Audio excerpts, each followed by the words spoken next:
First, we start with business sales and profit growth.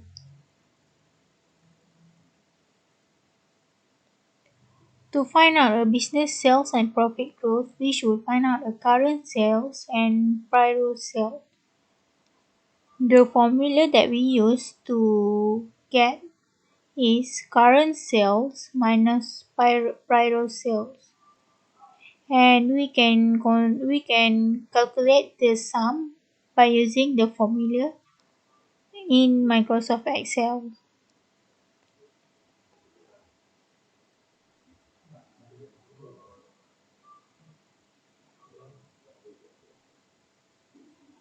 After we done fill the number, we should construct a table that we want to use it to draw a graph.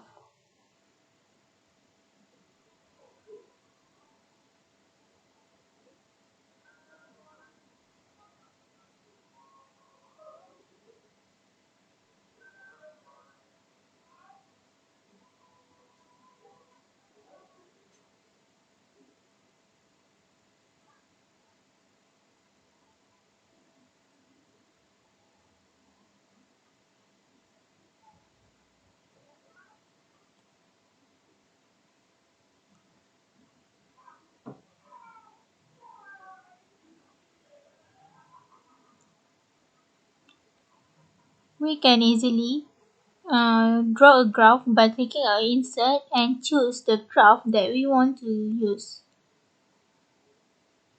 and the graph will appear. Next is a debt ratio. To find out the debt ratio, we should use the total liabilities and the total asset.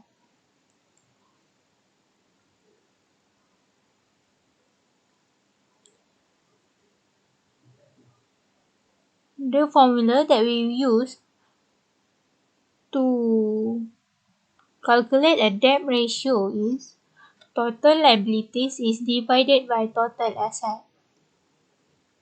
We can easily to fill in the blanks of the table by using a formula.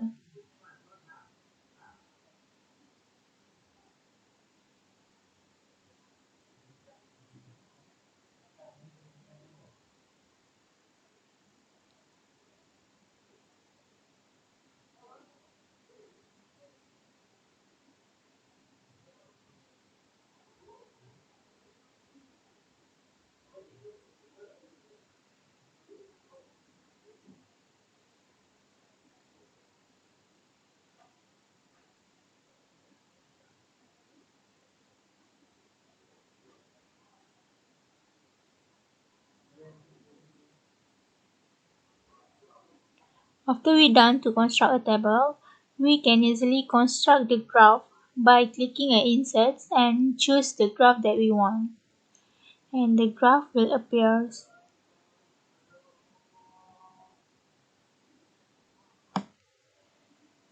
Next is debt equity ratio. To find out the debt equity ratio, we should find out the number of total liabilities and the shareholder equity.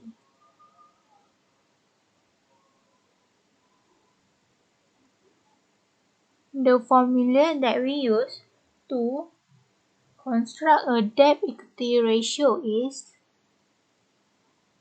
total liabilities divided by share equity, and we can easily get an answer by using a formula in Excel.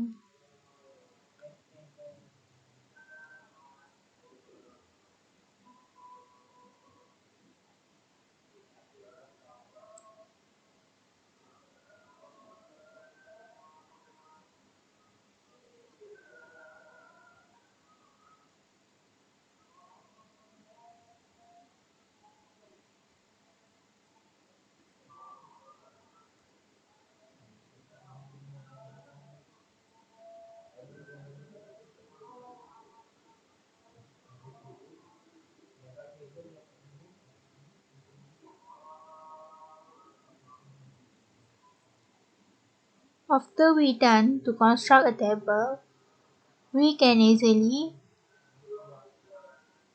construct a graph by clicking on Insert and choose the graph that we want, and the graph will appear.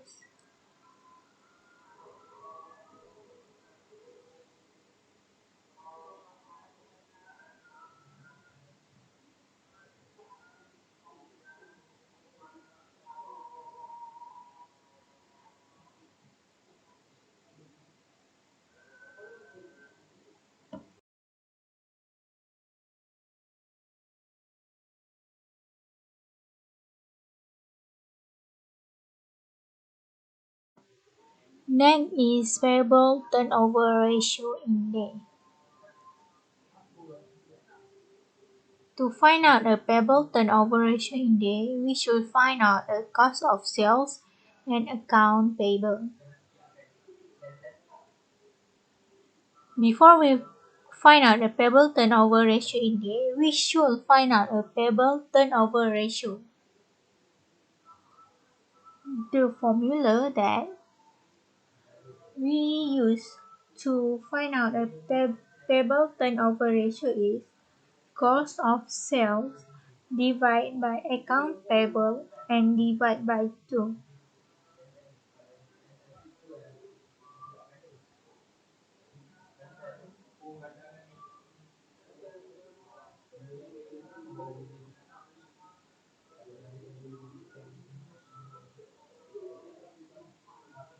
And to find out a payable turnover in day, we should divide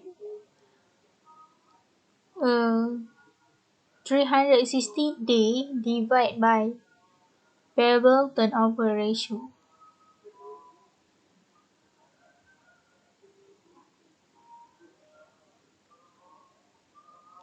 And we can calculate all the numbers by using a formula in Excel.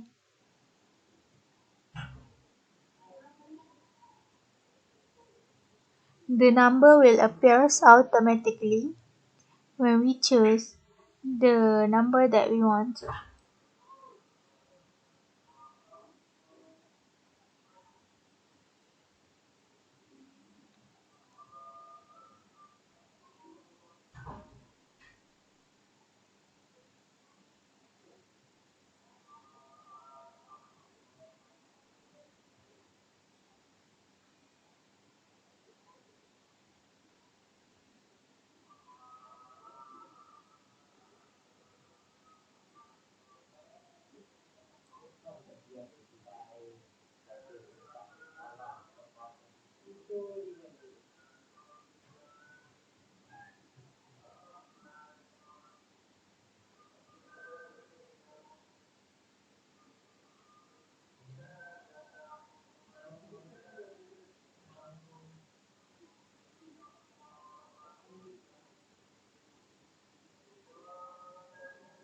After we done to construct a table, we can easily to draw a graph by clicking on Insert and choose the graph that we want to. And the graph will appear according to the numbers that we have choose. That's all from me. Thank you.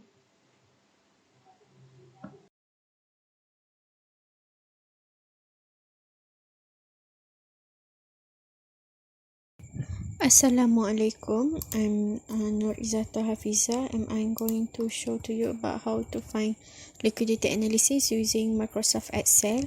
So our equation is current ratio equal to current asset divided by current liability.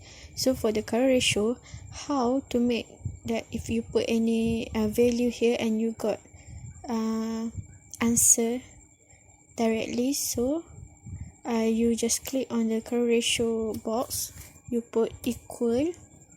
So I prefer to use mouse, so I'm just click on the current asset and it come out as D11. Why D11 is because column D and row 11, so D11. So divided by current liability, and then you put enter, and you got the current ratio. So if you see there is a little small black box here and you get closer, so you just pull all the year. So imagine if you're using this starting from 1990 something until 2020, so it's going to be hard if you want to calculate per year. So you just use the same method for all year. So for quick ratio is current asset minus inventory divided by current liability. So this shows that you got minus and division. So for this you just equal current asset, but before that you need to make sure you put bracket so that it will not mix up. So current asset divided by inventory, close bracket. I'm sorry.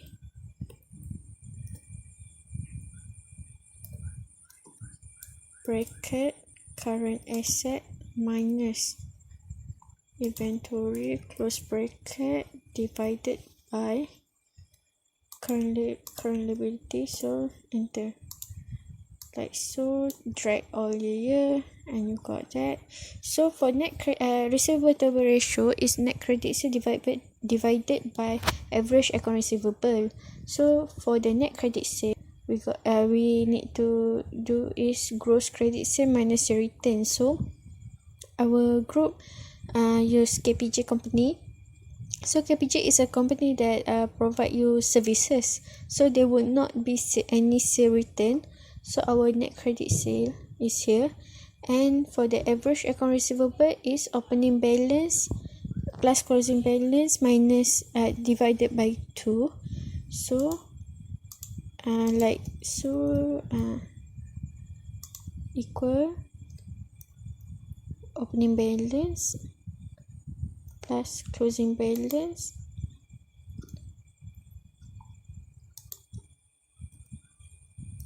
plus do not forget the opening bracket and closing bracket because we do not want to mix up the equation.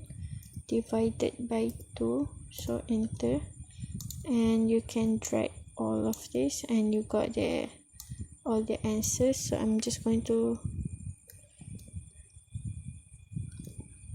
copy paste this.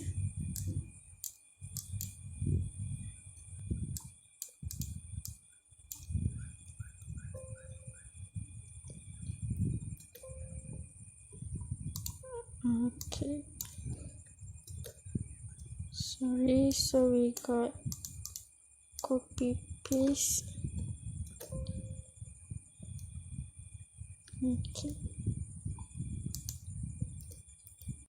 so moving on, we're going to make a graph using current ratio data. So we go to insert, and then on the chart we can see there's a line chart, and I'm going to use a simple line chart. So this is a blank graph chart area.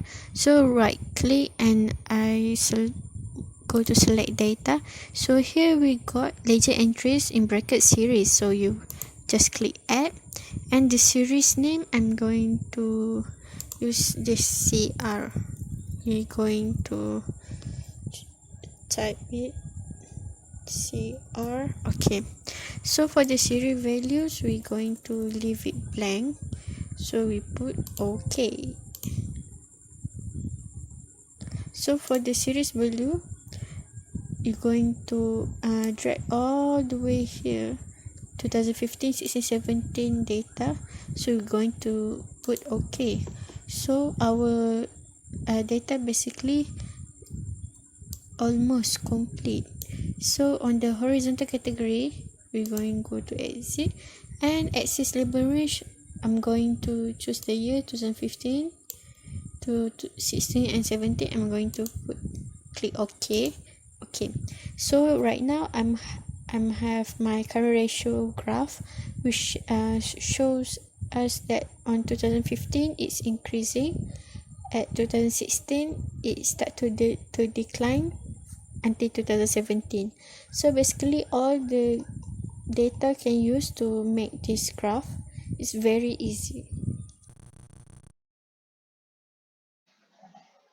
Assalamu alaikum warahmatullahi ta'ala wabarakatuh. I'm very good evening. I hope everyone is having a good day. Ramadan Mubarak for those who are fasting. It's me Abdullah speaking from Tunisia. So today we are going to cover the health sector for three countries, and we are going to talk about the market to analyze risk. As we can see from here, we have Malaysia, the first country, and second we have Australia, and the third we have the United States, the US. So and we are going to start from 2004 to 2013. As we can see from this column, we have the maximum, minimum, mean, and standard deviation. We have to calculate each one of these. So how do we find the maximum? Maximum is basically the highest number of mean. So which the highest number of mean is this one. We don't have to bother ourselves on finding the Excel is gonna do it for us. And same goes for the mean. But for the for the minimum. But for the mean, it has a formula. So what's the formula for the mean? So the formula is equal average, and then we have to open the bracket and drag the whole column over here, and then close it, enter. This is how we find it. And for the standard deviation, it also had a formula. So what's the formula for the standard deviation? We should write STED, and then open the bracket, drag the whole column, and then close it, enter. This is how we find it. For Australia, the mean for Australia is the same. So what's the formula for the mean? Equal average, then open the bracket, drag the whole column, and then close it, enter. This is how you find it. For the standard deviation, the same, equal STED, open the bracket, you drag the whole column, then close the column, enter. That's how we find it. And same goes for the US. This is how we do it. This is how we should find it. Each one, we just memorize the formula and then apply it. But for the maximum and minimum, we don't have to do it at all. The Excel is going to do it for us. So for the US, we are going to write equal and then average, and then open the bracket, drag the whole column, and then close it. Then click it. That's it. For the standard deviation for the US, we are going to write equal STED,